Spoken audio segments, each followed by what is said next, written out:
Carl, according to multiple Democratic sources, this is happening all of a sudden. Everyone said it would happen gradually and then all at once, and that's what's happening.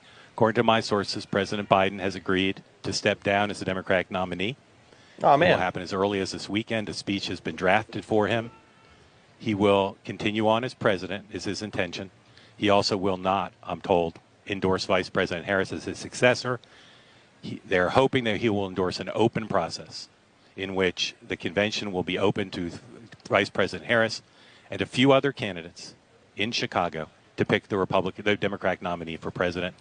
The belief is that Vice President Harris is already looking at potential running mates to go to Chicago with a full ticket, including one possibility, Andy Beshear, the governor of Kentucky, and perhaps the governor of Pennsylvania, Governor Shapiro. Other possible candidates who are being talked about include Gavin Newsom, the governor of California, perhaps Gretchen Whitmer, and again the vice president running on the firm that he would not be able to win this election, win the general election. And therefore, he's stepping aside again as early as this weekend. So, Mark, what are the political ramifications for a party that based much of their platform on diversity, equity, and inclusion, and they're passing right over Kamala Harris, and he's not going to be endorsing her, according to your sources? Now, according to my sources, he will say very nice things about her. They do not want what some of my sources have been calling a Kamala coronation, that the problem, in part, that they found themselves in was that President Biden was not seriously challenged for the nomination. I'm told by some of her people, I don't know that the vice president thinks this, but some of her people believe she will win this, that she'll choose a strong running mate, that she does have the support of many of the delegates who are Biden-Harris delegates, and that she can win this basically on her own. And at least one of her allies said to me, this is better.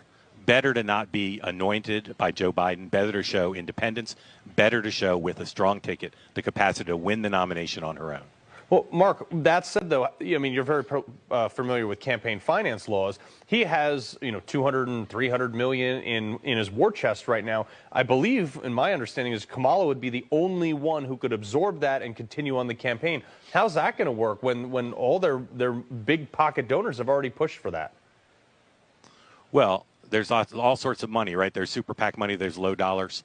The belief is that a new ticket will inject excitement into the party, and that both low-dollar donors and the big donors who in the last few days have sent a strong message to President Biden that they will not support his being the Democratic nominee. So there's a strong belief that with a new ticket that they can raise money from the big-dollar donors who can give and bundle hard dollars, can give super PAC money, as well as the small-dollar donations, that they will come in to whatever the new ticket is, whether it's the vice president or not. If it is the vice president, most campaign finance experts believe she does get to keep the Biden-Harris money.